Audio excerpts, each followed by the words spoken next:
नमस्कार साथियों, स्वागत है आप सभी का आज के सेशन में और आपके अपने YouTube चैनल पर। और आज की क्लास हमारी रहने वाली है कंसेप्ट क्लास है साउंड चैप्टर से रिलेटेड, जो हमारे टॉपिक कवर हो सकते हैं हमारे एग्जाम के लिए। और साथ में इनके जो हमारे PYQs पूछे जा चुके हैं, यानी कि आपके प्रीवियसली, चाहे आपका ALP का एग्जाम हो, चाहे NTPC का एग्जाम हो, चाहे ग्रुप डी का हो, उनसे रिलेटेड यहाँ पर क्वेश्चंस भी आज हम करेंगे। तो स्टार्ट कर लेते सेशन को।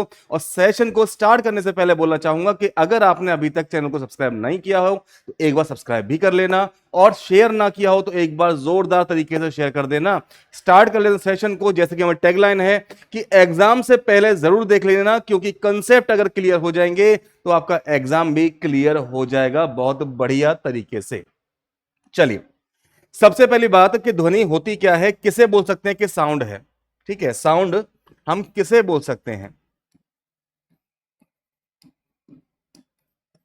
भाई? सीधी सी बात है ना कि हम कुछ भी चीज सुन रहे हैं। अब कुछ भी चीज सुन रहे हैं, उसका मतलब क्या है कि वहां पर साउंड प्रेजेंट है, और वो साउंड हमारे कानों तक आया है। अगर साउंड कानों तक आया है, उसकी हमें अनुभूति हो रही है, इसका मतलब वहां पर कोई ना कोई सोर्स है जिसके द्वारा साउंड प्रोड्यूस हुआ है। तो साउंड क्या है? एक एनर्जी का फॉर्म है। क्या है? फॉर्म ऑफ एनर्जी है। क्या है भाई? एक फॉर्म ऑफ एनर्जी है। कौन सी एनर्जी की फॉर्म है? वो एनर्जी की फॉर्म है जिसकी वजह से हम सुन सकते हैं। Form of energy which enable which enable us which enable us to listen। ठीक है, जिसको हम सुन सकते हैं। भाई सुनने के लिए हमें क्या चाहिए? सुनने के लिए हमें साउंड चाहिए। तो साउंड मिल रहा है, वही क्या? हमारी फॉर्म ऑफ एनर्जी है, जिसकी वजह से हम सुन सकते हैं जो भी चीजें हमारे आसपास है। अब ये साउंड की बात है, तो भैया साउंड जब हमारे पास आ रहा है तो इसका मतलब कोई ना कोई इसका सोर्स भी रहा होगा। सोर्स का मतलब जहां से ये बना होगा, जहां से ये उत्पन्न हुआ होगा। तो भाई यहां पर जो सोर्स है साउंड का, सोर्स क्या होता है? तो भाई सोर्स की बात करें, जो भी चीजें कंपन करती हैं, क्या करती हैं? सोर्स के लिए बोल सकते हैं कि वाइब्रेटिंग बॉडी। वाइब्रेटिंग बॉडी, जो कंपन करने वाली वस्तुएं हैं, वो सोर्स होती हैं साउंड का। Vibrating body produces produces sound. ठीक है, जो भी चीजें वाइब्रेट कर रही हैं, कंपन कर रही हैं, वो क्या करेंगी? साउंड का प्रोडक्शन करती हैं। जैसे कि हम अपनी बात करें, हमारे ह्यूमंस की बात करें, तो भाई ह्यूमंस के पास में क्या चीज है? ह्यूमन के पास में उसके गले में क्या होता है? वॉइस बॉक्स होता है। वॉइस बॉक्स होता है, या फिर उसको क्या बोलते हैं हम? वोकल कॉर्ड बोलते हैं। अब इन वोकल कॉर्ड में क्या होता है? इन वोकल कॉर्ड में वाइब्रेशन होता है। ठीक है, क्योंकि जब बोलते हैं तो क्या करते हैं? हम अपने अंदर से गैसेस को बाहर निकालते हैं मुंह के द्वारा। तो जब मुंह से वो गैसेस बाहर आती हैं तो वोकल कॉर्ड में क्या आता है? वाइब्रेशन आता है। और इस वाइब्रेशन की वजह से क्या होता है? साउंड प्रोड्यूस होता है। ठीक है भाई, ये बात हो जाती है साउंड की। अब साउंड जब चलता है तो उसे चलने के लिए कोई माध्यम चाहिए या नहीं चाहिए? तो सुन लीजिए, ध्वनि को ध्वनि को चलने के लिए ध्वनि को चलने के लिए ध्वनि को चलने के लिए माध्यम की आवश्यकता होती है। माध्यम की आवश्यकता होती है। ठीक है, अब इसको जब माध्यम की आवश्यकता है तो यहां से हम ये बोल सकते हैं कि हमारी जो वेव होती हैं, ठीक है, क्या होती हैं? जो वेव होती हैं, वो वेव दो टाइप की हो सकती हैं। जो तरंगे हैं आपकी, वो आपकी दो टाइप की हो सकती हैं। ठीक है, वेव दो टाइप की हो सकती हैं। या तो वो लॉन्गिट्यूडिनल होंगी, या वो ट्रांसवर्स होगी। ठीक है, एक और है आपकी, जिसे हम क्या बोलते हैं? जिसे हम इलेक्ट्रोमैग्नेटिक बोलते हैं। ठीक है, विद्युत चुंबकीय तरंगे, इलेक्ट्रोमैग्नेटिक वेव्स। तो यहां से अगर हम बात करें कि जो ध्वनि चलती है वो जिस फॉर्म में चलती है, वो कौन सी होती हैं आपकी? वो लॉन्गिट्यूडिनल होती हैं, अनुदैर्ध्य तरंगे होती हैं। ठीक है, कौन सी होती हैं? अनुदैर्ध्य तरंगे होती हैं।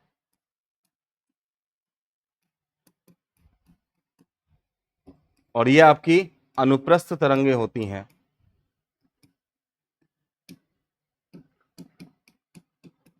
तो अब लॉन्गिट्यूडनल वेव चलती किस तरीके से है, तो हम बात करें कि हमारी जो भी बातचीत है, जैसा कि मैं आपसे कुछ बोल रहा हूं तो ये साउंड आप तक पहुंच पा रहा है। खैर यहां पर ये मेरे पास माइक लगा हुआ है और आपके फोन में स्पीकर है या कंप्यूटर जहां पे आप सुन रहे हैं उसमें स्पीकर है, तो वो कन्वर्जन भी हो रहा है। बट एक्चुअल में कि जो मेरे सामने बैठा हुआ है, हम आपस में बातचीत करते हैं तो उसे हम सुन पाते हैं। सुनने के लिए वहां पर माध्यम क्या होता है, तो भैया वहां पर जो माध्यम होता है वो माध्यम हवा होती है।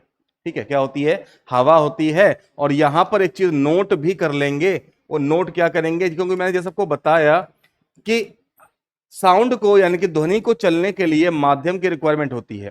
तो साउंड निर्वात में तो कतई नहीं चलेगा। ठीक है, जो ध्वनि है, ध्वनि निर्वात में,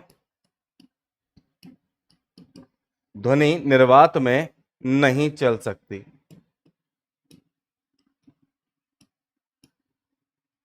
ठीक है, वो ध्वनि जो है निर्वात में नहीं चल सकती।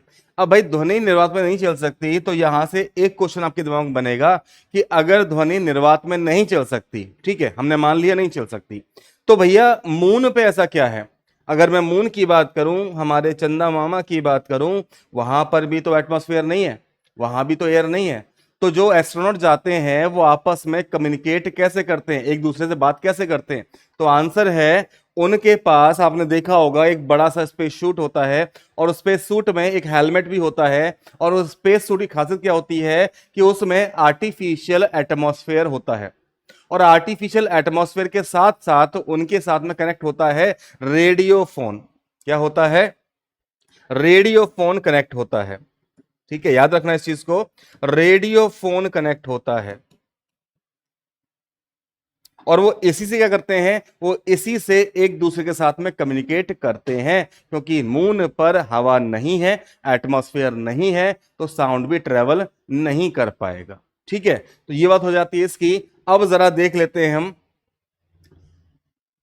पहला, लॉन्गिट्यूडनल वेव कैसे प्रोपगेट होती हैं। ठीक है, अनुदैर्ध्य तरंगे जो हमारी हैं वो कैसे प्रोपगेट होती हैं। हमने मान लिया कि हमारे पास हवा है। अब हवा में कुछ चीजें हमें बनती हुई पता होनी चाहिए और वो कुछ इस तरीके से हम उन्हें देखेंगे। ठीक है, फिर से यहां पर हमने बना दिया। तो ये कुछ मैंने आपके लिए पैटर्न बनाया, एक पैटर्न थोड़ा सा आगे और बढ़ा देता हूं।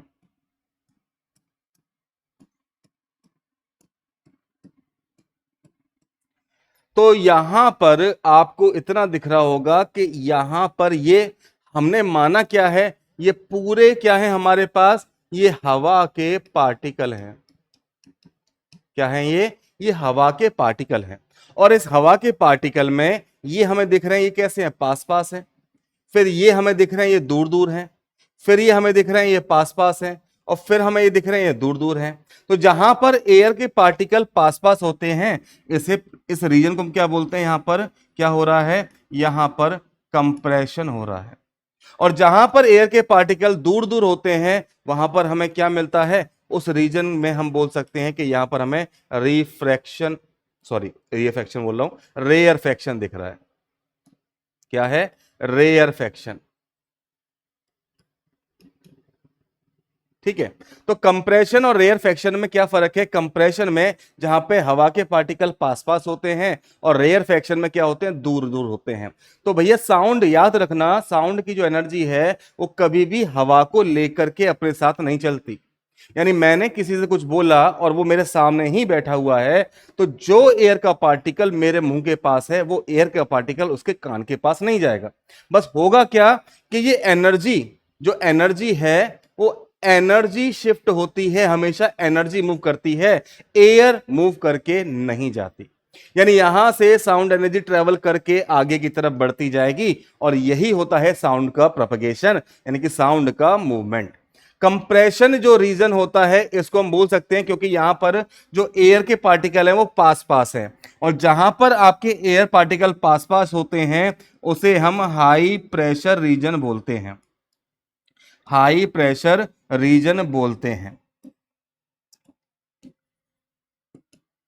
और जहां पर दूर दूर होते हैं यानी कि रेयरफेक्शन, इसको हम लो प्रेशर रीजन भी बोलते हैं।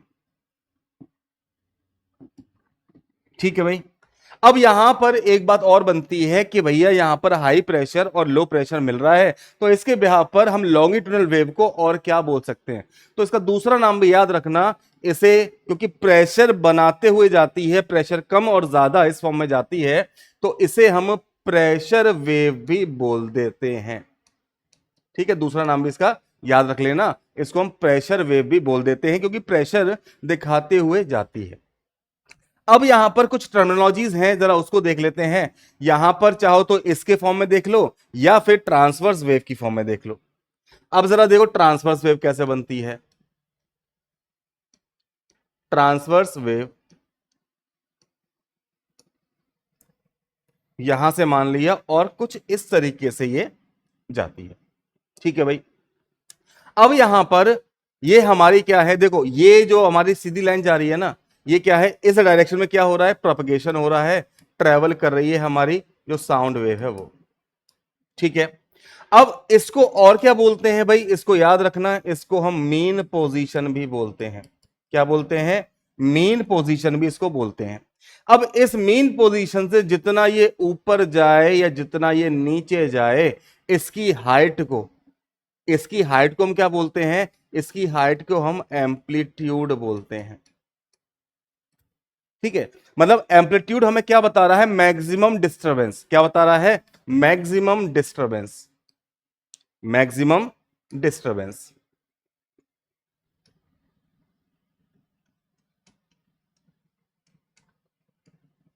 और ये मैक्सिमम डिस्टरबेंस है किसमें?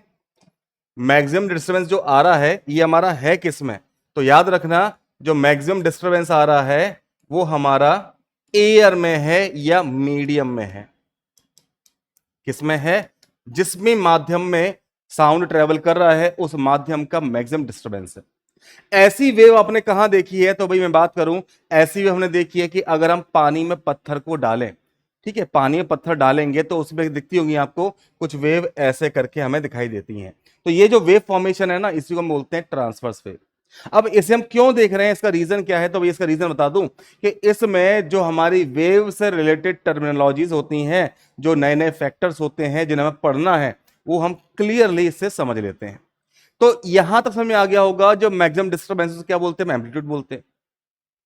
अब जो मैक्सिमम हाइट ऊपर की तरफ होती है, इस मैक्सिमम हाइट को हम क्या बोलते हैं? तो उसका भी नाम याद रखना, इसको हम क्रेस्ट बोलते हैं। और नीचे के लिए सबसे ऊंची हाइट, जो सबसे लंबी हाइट होती है, इसको हम ट्रफ बोलते हैं। ठीक है, इसे क्या बोलते हैं हम? इसे ट्रफ बोलते हैं। ठीक है भाई, इतनी बात क्लियर होगी होगी आगे देखिए। अब मैं बात करूं आपसे, एक कंप्लीट वेव कब होगी? तो याद रखना, एक कंप्लीट वेव, ये हमारी वेव बनी बनी यहां पर आई, ये क्या हो गई? आधी हो गई, और यहां से लौट करके ये हमारी क्या हो गई? पूरी हो गई। तो जहां पर आपकी, या तो देखो यहां से लेकर के आप यहां तक ले सकते हो, ये क्या है? हमारी वेवलेंथ है। या फिर आप आधे क्रस्ट से आधे क्रेस्ट तक की बात करोगे, ये भी क्या आपकी वेवलेंथ है। या फिर आप आधे ट्रफ से आधे ट्रफ की बात करोगे, तब भी वो क्या है? तब भी वो उसकी वेवलेंथ है। और इस वेवलेंथ को हम शो करते हैं ग्रीक सिंबल लैम्बडा से। ठीक है, सिंबल का नाम याद रखना, सिंबल होता है इसका लैम्बडा, जिससे हम इसका यूज करते हैं, वेवलेंथ को शो करते हैं। ठीक है, तो यह समझ में आ गई होगी। अब अगली बात करें भाई इसकी, तो यहां से लेकर इसको एक कंप्लीट वेव होने में जो समय लगा, ठीक है, एक तरंग को, एक तरंग को, एक तरंग को पूरा होने में, पूरा होने में, आज भाई गलती कैसे ज्यादा हो रही है, पूरा होने में जितना समय लगा, जितना समय लगा, उसे टाइम पीरियड कहते हैं। टाइम पीरियड कहते हैं। टाइम पीरियड मतलब आवर्त काल कहते हैं। क्या कहते हैं? आवर्त काल कहते हैं कि एक वेव को बनने में जितना टाइम लगा वो क्या है? उसका आवर्त काल है। और ऐसे ही अगला टर्म हमारा क्या है? आवृत्ति है। आवृत्ति है। और इस आवृत्ति का मतलब क्या है कि एक सेकंड में कितनी वेव, कितनी तरंगे चली गई या कितनी तरंगे बन गई, एक सेकंड में कितनी वेव बन गई, उसे आवृत्ति कहते हैं। ठीक है, एक सेकंड में कितनी वेव बनी उसे हम क्या कहते हैं? उसे हम आवृत्ति कहते हैं। टाइम पीरियड का जो हमारा सिंबल होता है इसका कैपिटल टी होता है।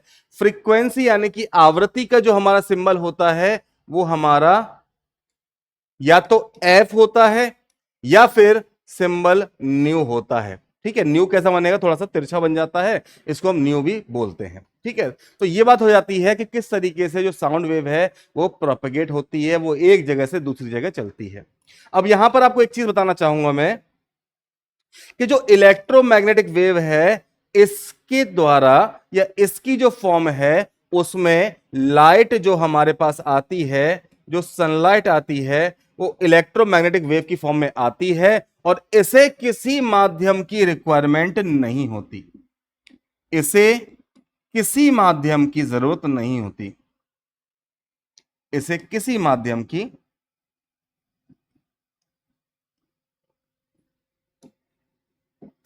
जरूरत नहीं होती।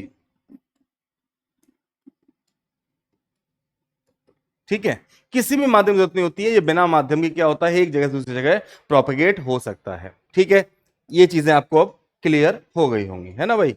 चलो आगे बात करते हैं आपसे। अब ये तो बात होगी साउंड प्रोपेगेट हो कैसे होता है, किस तरीके से होता है। अब बात कर लेते हैं भैया स्पीड की, वो भी किसके? साउंड की स्पीड के बारे में।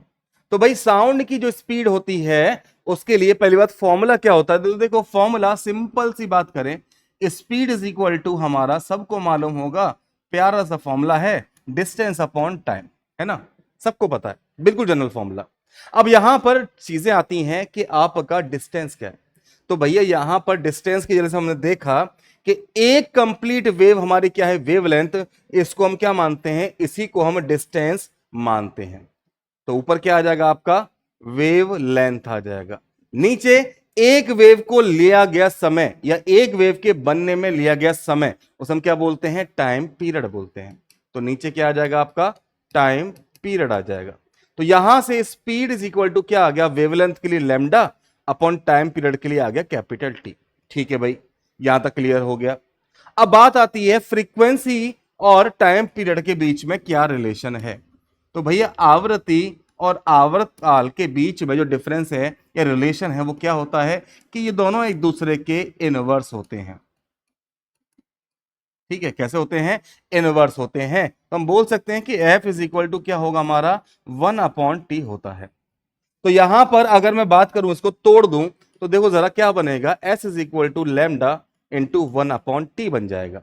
अब यहां से 1/t मुझे दिख रहा है किसके बराबर है? फ्रीक्वेंसी के। तो स्पीड इज इक्वल टू क्या बन जाएगा आपका? लैम्डा इंटू एफ बन जाएगा। ठीक है, क्या बन जाएगा? लैम्डा इंटू एफ, यानी कि वेवलेंथ इंटू फ्रीक्वेंसी से हमें क्या मिल जाएगा? इससे हमें स्पीड ऑफ साउंड वेव मिल जाएगी। तो ये हमारा है फॉर्मूला स्पीड की। भाई यहां पर अगर बात करें ऐसा यूनिट की, तो भैया स्पीड है ना, चेंज तो हो नहीं सकती, मीटर पर सेकंड होती है। लैम्डा वेवलेंथ की बात करें तो भैया लेंथ है तो उसकी क्या होगी? इसकी मीटर ही होगी। टाइम पीरियड की बात करें, टाइम ही तो है तो उसकी क्या होगी? सेकंड होगी। अब यहां पर फ्रीक्वेंसी की बात करें तो फ्रीक्वेंसी की या तो पर सेकंड याद रखना या फिर इसकी मेन जो ऐसा यूनिट है वो हर्ट्स होती है, इसे तो जरूर से याद रखना। ठीक है, तो ये हो जाती है हमारी यूनिट के बारे में बात और साथ में स्पीड ऑफ साउंड के बारे में बात। चलो भाई आगे देखो जरा। अब यहां से हमारी ये चीज क्लियर होगी कि साउंड की स्पीड हम निकालते कैसे हैं।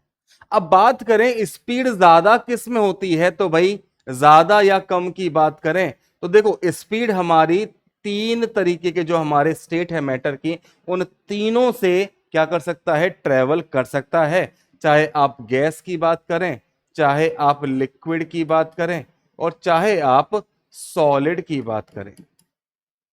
ठीक है, तीनों ही तरीके के माध्यम से आपका जो साउंड है वो ट्रेवल कर सकता है, वो प्रोपगेट हो सकता है। गैस में इसकी जो स्पीड होती है वो सबसे कम होती है। लिक्विड में कम तो होती है लेकिन गैस से ज्यादा होती है। सॉलिड में इसकी स्पीड सबसे ज्यादा होती है।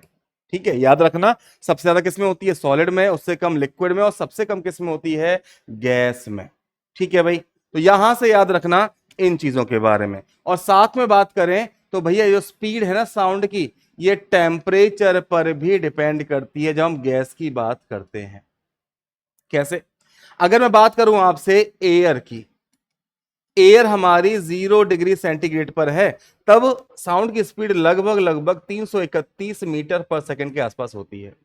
लेकिन जब इसी का टेम्परेचर लगभग 20 डिग्री सेंटीग्रेड के आसपास होता है तो ये लगभग 343 मीटर पर सेकंड के आसपास हो जाती है।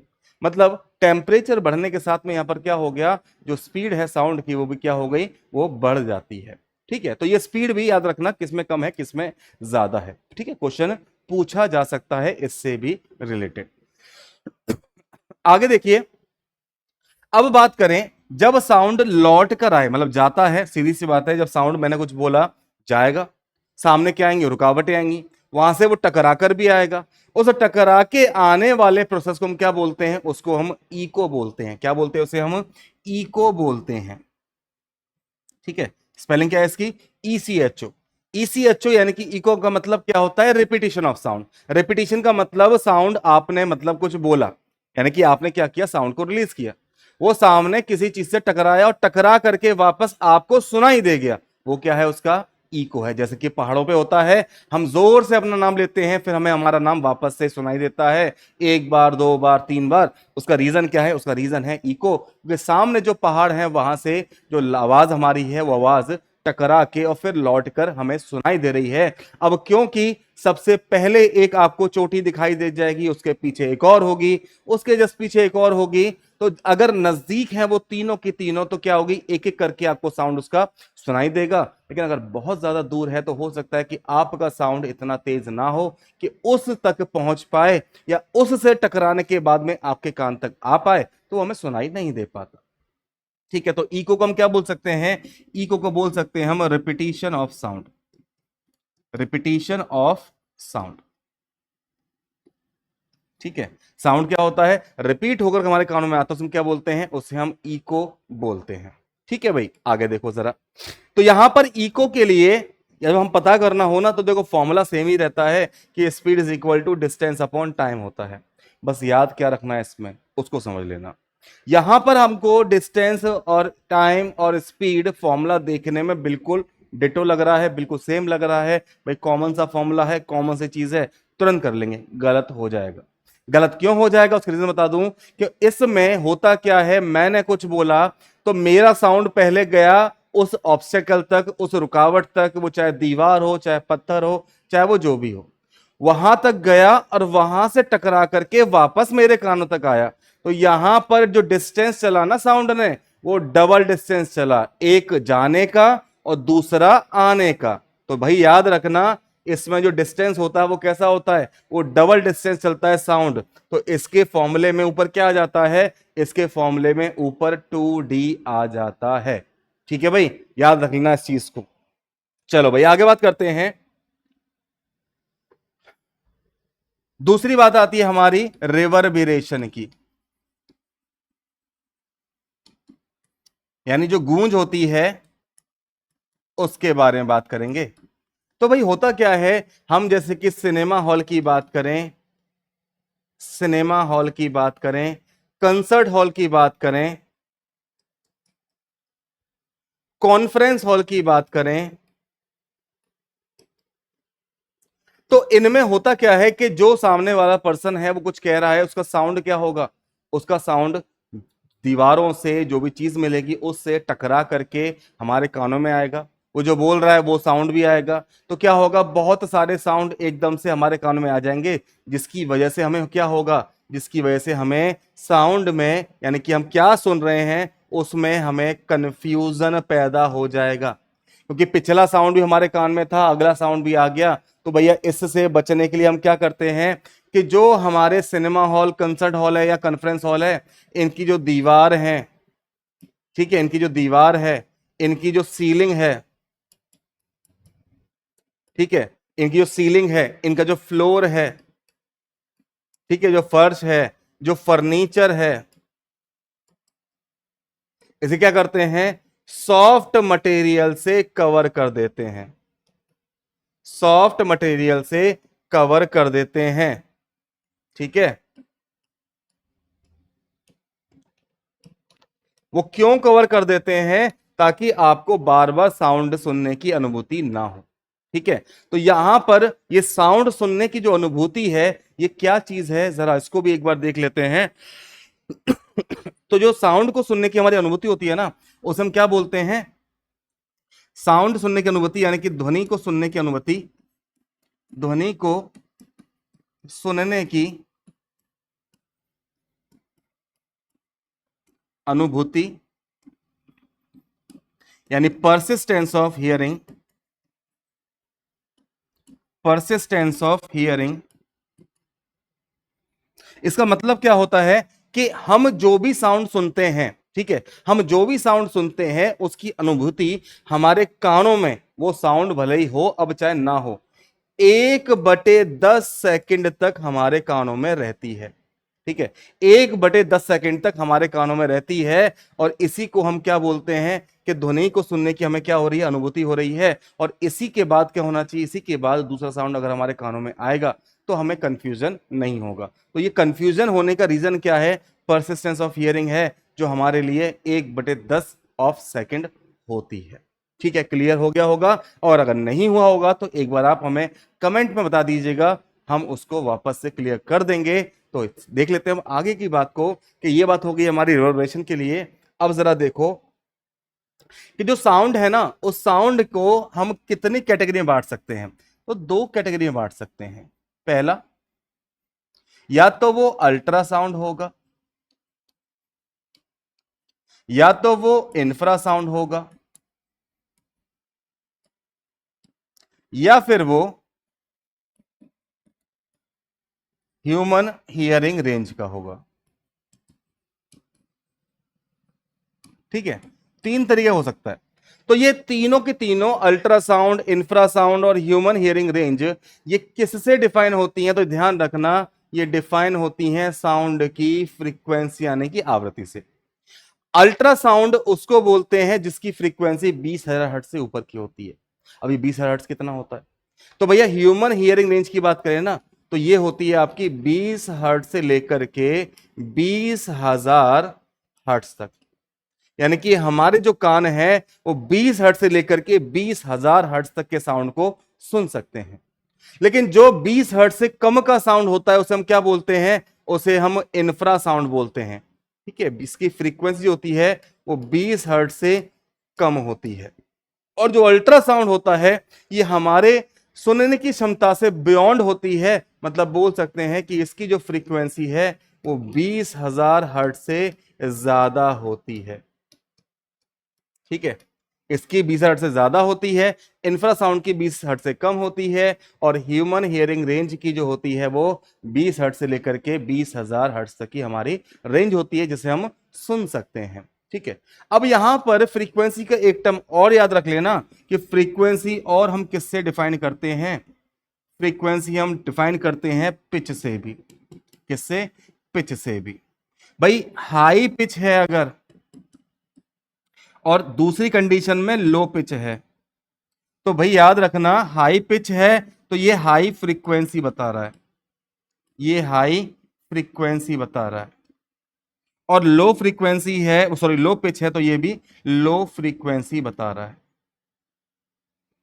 तो जो हाई पिच साउंड होता है बेसिकली ये फीमेल वॉइस होती है, पतली आवाज होती है, चुभती है जो, इसे हम क्या बोल सकते हैं, फीमेल वॉइस होती है, पतली आवाज होती है, फीमेल वॉइस जो होती है उसकी पिच कैसी होती है, हाई होती है, और जो मेल होते हैं उनकी पिच कैसी होती है, उनकी पिच लो होती है।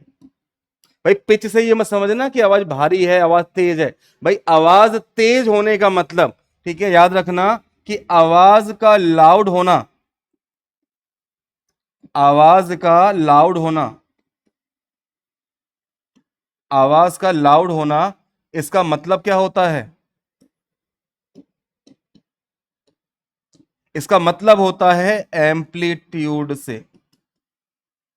ठीक है, किससे, एम्पलीट्यूड से। और आवाज की लाउडनेस को हम मेजर करते हैं डेसिबल में। किसमें करते हैं, डेसिबल में मेजर करते हैं। फ्रीक्वेंसी को या पिच के लिए हम फ्रीक्वेंसी का यानी कि हर्ट्ज का यूज करते हैं, लेकिन हम अगर बात करें लाउडनेस की तो उसके लिए हम डेसिबल का यूज करते हैं। कितना तेज साउंड सुनना चाहिए, कितना नहीं सुनना चाहिए, ये हमें डेसिबल से मालूम पड़ता है, फ्रीक्वेंसी से नहीं। फ्रीक्वेंसी में इतना ही सुनाई देगा आपको, इतना, ये सुनाई नहीं देगा, ये भी आपको सुनाई नहीं देगा, इसकी अनुभूति आपको नहीं होगी। तो जैसे कि बात करें अल्ट्रासाउंड की, तो इसका जो यूज होता है ना, आपने सुना होगा अल्ट्रासोनोग्राफी में, अल्ट्रासोनोग्राफी, जिसे हम नॉर्मली अल्ट्रासाउंड बोलते हैं, कि अल्ट्रासाउंड कराना पेट का, वो क्या करते हैं कि हमारे बॉडी के अंदर के ऑर्गन के बारे में पता करते हैं कि वो ठीक ठाक है या नहीं, उसे हम अल्ट्रासाउंड बोलते हैं, लेकिन पूरा नाम क्या होता है उसका, अल्ट्रासोनोग्राफी होता है। एक और यूज होता है अल्ट्रा कार्डियोग्राफी, अल्ट्रा कार्डियोग्राफी, ठीक है। इसमें क्या करते हैं, कार्डियोग्राफी मतलब हार्ट के बारे में पता करते हैं। ये भी क्या है, आपका अल्ट्रासाउंड पे ही काम करता है। साथ में और बात करें अल्ट्रासाउंड की, तो अल्ट्रासाउंड हमारा यूज होता है सफाई करने के लिए, ठीक है, सफाई करने के लिए। अब सफाई का मतलब घर की सफाई कर दें, भाई मशीन पार्ट की, किसकी, किसकी, मशीन पार्ट की, मशीन पार्ट जहां पर हमारा हाथ नहीं पहुंच सकता, उसकी सफाई करने के लिए किसका यूज करते हैं हम, अल्ट्रासाउंड का यूज करते हैं। और यूज देख लेते हैं इसके, अल्ट्रासाउंड के यूज आपसे पूछता ही है और पूछ लेता है, तो भैया अल्ट्रासाउंड की एक और देखो,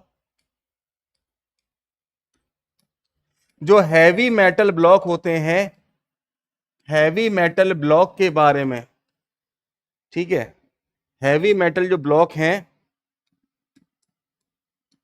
उनको चेक करने के लिए भी कि वो ठीक है कि नहीं है, चटक तो नहीं कहीं पर, कहीं उसमें छेद वगैरह तो नहीं है, इसके लिए भी क्या करते हैं हम, अल्ट्रासाउंड का ही यूज करते हैं। और बताऊं आपको, जो चमगादड़ होती है यानी कि जो बैट होती है ना, वो भी अल्ट्रासाउंड का यूज करती है, किसके लिए, अपने शिकार को ढूंढने के लिए, अपने शिकार को ढूंढती है वो, और सामने कोई रुकावट तो नहीं है, कोई खतरा तो नहीं है, इसके बारे में भी वो अल्ट्रासाउंड से ही पता करती है चमगादड़। ठीक है भाई। और बताऊं आपको, एक और लिखो, सोनार में यूज होता है अल्ट्रासाउंड। किसमें होता है, सोनार में। सोनार की फुल फॉर्म भी याद रखना, सोनार की जो फुल फॉर्म होती है वो होती है sound navigation, sound navigation and ranging. ठीक है, ये किस में यूज होता है, ये बड़ी बड़ी जो आपकी शिप्स होती हैं उनमें यूज होता है।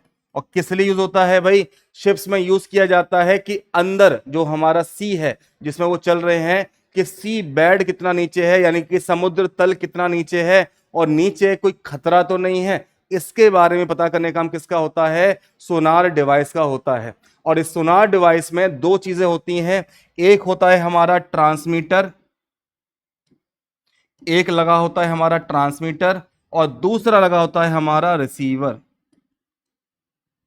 ये दो चीजें लगी होती हैं। ट्रांसमीटर का काम क्या होता है, अल्ट्रासाउंड छोड़ता है, और रिसीवर काम क्या होता है, जो साउंड है, जो अल्ट्रासाउंड है, वो टकरा करके लौट के आया उसे रिसीव करना और बता देना कि कितना दूर ऑब्स्टेकल है, रुकावट है, और सी बेड भी अगर पता करना है तो कितना नीचे है। फॉर्मूला सेम ही रहता है, S is equal to 2D/T ही रहता है।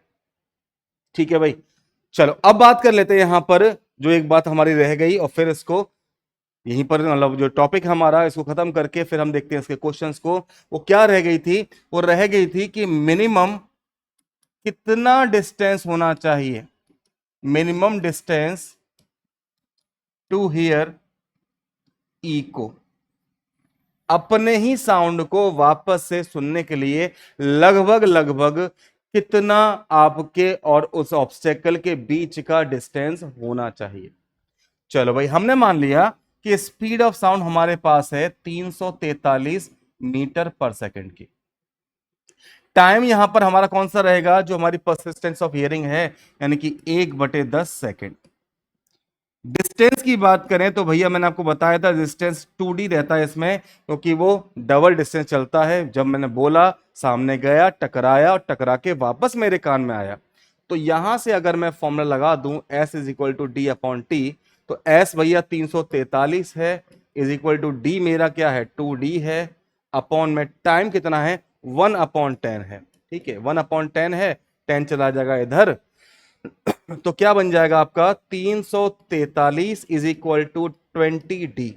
तो भैया D इज इक्वल टू क्या आ जाएगा 343 अपॉन 20, पॉइंट जीरो उठाया, पॉइंट लगाया और 2 से काटा, तो 2 एकम 2, 2 सत्ते 14, 2 एकम 2 और 2 पंजे 10, लगभग लगभग 17.15 मीटर का डिस्टेंस होना चाहिए ई को सुनने के लिए। लेकिन कब, क्या ये डिस्टेंस फिक्स है? आंसर है नहीं है। क्यों नहीं है? क्योंकि यहां पर स्पीड ऑफ साउंड मायने रखती है। ये तो कांस्टेंट है, इसमें कोई चेंज नहीं आना। ये चेंज होती है अगर आप टेम्परेचर कम ले रहे हैं, उसमें पानी में है तो उसमें अलग अलग चीजों में स्पीड क्या है, अलग अलग है, तो इसीलिए ये चेंज हो सकती है। लेकिन हमने वहां निकाला है नॉर्मल रूम टेम्परेचर लगभग 20 के आसपास होता है, तो लगभग इसमें इतना डिस्टेंस चाहिए जो 17.15 या 17.2 के आसपास रहता है। तो ये थे आपके कंसेप्ट साउंड चैप्टर से रिलेटेड, जो आपके एग्जाम के लिए अति महत्वपूर्ण है। तो भैया एक बार बच्चे मेरे कहने से जरूर से देख लेना। अब जरा आ जाते हैं अपने क्वेश्चंस पे और देख लेते हैं। पहला हमारा जो क्वेश्चन है ये हमारा आरआरबी एनटीपीसी में पूछा गया है 2021 में। क्वेश्चन क्या है कि अल्ट्रासाउंड तरंगों के संबंध में कौन सा कथन गलत है। ठीक है, गलत पूछ रहा है हमसे। They are high frequency wave, बिल्कुल सही बात है, इसमें कुछ गलत है ही नहीं। They are use in industry and for medical purpose, बिल्कुल जैसा बताया मैंने आपको, इंडस्ट्री में जो बड़े मेटल ब्लॉक है उसमें यूज किया जाता है। और अगर बात करें इसमें मेडिकल पर्पस, तो भैया अल्ट्रा कार्डियोग्राफी, अल्ट्रा सोनोग्राफी इसमें यूज हो रहा है। ये भी बात बिल्कुल सही है, गलत नहीं है ये भी। They travel almost well defined path even in the presence of obstacle, बिल्कुल लंबा रास्ता चलते हैं ये। और लास्ट है ultrasound can not be reflected back from defective location, भाई लौट के नहीं आएगा तो मालूम कैसे पड़ेगा। तो हमारा डी ऑप्शन क्या है इस क्वेश्चन के लिए करेक्ट आंसर है, क्योंकि हमसे पूछा क्या था कि जो गलत है वो बताओ, तो यही हमारी क्या गलत स्टेटमेंट है। अगला देखो, ठोस से गैसीय माध्यम में जाते समय ध्वनि की गति क्या होती है। The speed of sound dash as it passes from solid to gaseous medium, क्या होता है भाई, does not change, increase, fluctuate या डिक्रीज। भाई कहां से जा रही है, देखो जरा, वो जा रही है सॉलिड से गैस। मैंने आपको बताया सबसे ज्यादा किस में होती है, सॉलिड में, उससे कम लिक्विड में, और सबसे कम किस में होती है, गैस में। तो क्या होगी, घटेगी, सीधी सी बात है ना। तो डी ऑप्शन क्या है इसका करेक्ट आंसर है। अगला क्वेश्चन देखिए कि धातु ब्लॉक में दरारें और दोषों का पता लगाने के लिए भाई किसका उपयोग किया जाता है। मैंने आपको बताया था अल्ट्रासाउंड, इसका आंसर बी, यानी ऑप्शन बी करेक्ट है इस क्वेश्चन के लिए। अगला है निम्नलिखित में से किस माध्यम में ध्वनि नहीं गुजर सकती। भाई ध्वनि को गुजरने के लिए माध्यम चाहिए, लेकिन वो निर्वात में यानी वैक्यूम में ट्रेवल नहीं कर सकती। तो आंसर क्या है भाई इसका, वैक्यूम, यानी बी ऑप्शन इसका करेक्ट आंसर है। ठीक है भाई, अगला देखो, क्वेश्चन नंबर 5 है कि ध्वनि तरंगे निम्नलिखित पर यात्रा करती हैं, किस में करती हैं भाई, different speed in different medium. पहला ही ऑप्शन बिल्कुल सही लग रहा है मुझे तो। सेम स्पीड डिफरेंट मीडियम, ना भैया, अलग अलग होती है। 10 मीटर पर सेकंड तो होती ही नहीं है। स्पीड इन सिंगल मीडियम, ना भैया, बिल्कुल ए हमारा क्या है इसका ऑप्शन सही है, क्योंकि अलग अलग माध्यम में इसकी स्पीड भी अलग अलग हो जाती है। अगला देखो क्वेश्चन नंबर 6 कि मनुष्यों के लिए श्रव्य तरंगे वे हैं। भैया अभी मैंने जैसा आपको बताया कि श्रव्य तरंगे जो हैं, जो ह्यूमन हियरिंग रेंज में आती हैं, वो 20 हर्ट्ज से लेकर के 20,000 हर्ट्ज तक की होती है। तो यहां पर ऑप्शन में भी देख लेते हैं, range between 20 hertz to 20,000 hertz, यानी कि सी ऑप्शन करेक्ट है। ऑप्शन ढंग से पढ़ लेना, यहां पर 2000 हर्ट्ज दिया हुआ है, जल्दबाजी में 2000 हर्ट्ज चेक करके और मत लगा देना। अगला देखिए कि अल्ट्रासाउंड तरंगों की आवृत्ति क्या होती है, ये भी मैंने आपको बताया 20,000 हर्ट्ज से ऊपर की होती है। तो भैया 20,000 हर्ट्ज से ऊपर की मोर देन 20 किलो हर्ट्ज, यानी कि हमारा सी ऑप्शन क्या है इसका करेक्ट आंसर है क्वेश्चन नंबर 7 के लिए। अगला क्वेश्चन आपका है कि हवा में ध्वनि की गति क्या होती है। तो भैया मैंने आपको बताया तापमान के साथ में फ्लक्चुएट करती है। तो जरा पहले ऑप्शन देख लेते हैं, 373 है, 400, 383 और 343। भाई ये तो नहीं है, 343 जरूर है जो हम 20 डिग्री सेंटीग्रेड पर देख रहे थे। ठीक है, चलो अगला क्वेश्चन है कि ध्वनि तरंगों के संबंध में निम्नलिखित में से कौन सा कथन सही नहीं है। Which of the following statement regarding sound waves is not correct. क्या है पहला कि यह 330 से 350 मीटर पर सेकंड गति से यात्रा करती हैं। These are mechanical waves, they do not require any type of medium. भाई ये गलत हो गई। ठीक है, तो यही क्या इसका सही ऑप्शन है, क्योंकि साउंड को चलने के लिए माध्यम की रिक्वायरमेंट होती है, ये वैक्यूम में ट्रेवल नहीं कर सकता। अगला देखो भाई, एक ट्रांसमिशन स्टेशन 71 इंटू 10⁴ हर्ट्ज की आवृत्ति और 3 इंटू 10⁸ मीटर पर सेकेंड की गति के साथ तरंगों को प्रसारित करता है। तो तरंग दैर्ध्य क्या है, यानी कि वेवलेंथ पूछ रहा है। चलो भाई देखते हैं इस क्वेश्चन को, कि क्वेश्चन में हमसे जो पूछ रहा है उसे हम सॉल्व कर लेते हैं। भाई यहां पर आपको स्पीड दे रखी है 3 इंटू 10⁸ इज इक्वल टू आपको वेवलेंथ पूछी हुई है, फ्रीक्वेंसी 71 इंटू 10⁴ दे रखी है। इसको ले आओ नीचे, तो 3 इंटू 10⁸ अपॉन में आ गया 71 इंटू 10⁴ इज इक्वल टू आपका लेमडा। इससे काटा तो क्या बचा, यहां पर 10⁴ बच गई। अब यहां पर मैं पावर यहां ले लेता हूं, इसको बना लेता हूं 300 और यहां पर रख लेता हूं 10⁻² अपॉन आ गया हमारा 71, ये लैम्डा। अब 71 से काटा तो वही कितने में आ जाएगा, 7 चौक 28, 4 तो आना ही है। तो यहां पर देख लो भाई 4 कहां पर है, ये भी है ये भी, यानी कि ये तो गलत हो गए। आगे करते हैं, पॉइंट लगाया तो भाई यहां पर कितना हो गया, 7 चौक 28 हो गया। तो भाई यहां पर 7 चौक 28 तो 284 आ गया, यानी कि 16 बचा। 160 हो गया तो 7 तिया 21, ठीक है, 7 दूनी 14। तो 4.2 वाला जो हमारा ऑप्शन है ना, वो हमारा करेक्ट आंसर है, यानी कि 422। 4.2 मैंने बोला, इसका मतलब ये नहीं कि 4.2 आएगा, 10⁻² भी तो साथ में है यहां पर, इसके 2 जीरो भी तो मिलेंगे, तो लगभग वो 422.5 के आसपास आ जाएगी। तो वैसे भी इसका क्या है, सी ऑप्शन करेक्ट आंसर है क्वेश्चन नंबर 10 के लिए। और आखिरी क्वेश्चन हमारा आज का, कि हवा में ध्वनि की गति से अधिक गति को डैश के रूप में जाना जाता है। हाँ भाई, यहां पर जो भी एयरक्राफ्ट, क्या चीजें याद रखना, जो एयरक्राफ्ट हवा में जो स्पीड है साउंड की लगभग 331 या 343 मीटर पर सेकेंड, जो एयरक्राफ्ट इससे तेज चलते हैं उन्हें हम सुपरसोनिक बोलते हैं। क्या बोलते हैं, उन्हें हम सुपरसोनिक बोलते हैं। तो इसलिए इस क्वेश्चन का ऑप्शन ए करेक्ट आंसर हो जाएगा। तो भाई कंसेप्ट कैसे लगे और साथ में जो आपके क्वेश्चन है उनका लेवल कैसा लगा है, तो सारे PYQs कैसे लगे एक बार जरूर बताइएगा। पसंद आई हो तो एक बार लाइक कर दीजिएगा, चैनल सब्सक्राइब ना किया हो सब्सक्राइब भी जरूर से कर दीजिएगा। और अगर कोई सजेशन है तो उसे आप कमेंट में भी हमें जरूर से कर दीजिएगा, कि अगर हमसे जैसे कोई गलती हुई है, जो भी चीजें हैं आप खुल करके हमें बता सकते हैं। हम उन चीजों को एक बार रिव्यू भी करेंगे और उनका रेस्पॉन्स भी करेंगे, और अगर कुछ छूटा या कोई बात है तो उसको हम अगली क्लास में कवर अप भी कर लेंगे। और एक बार बच्चे सेशन को शेयर भी कर देना। मुलाकात होगी आपसे ऐसे ही अगले सेशन में अपने अगले कंसेप्ट के साथ में। तब तक के लिए बहुत बहुत धन्यवाद।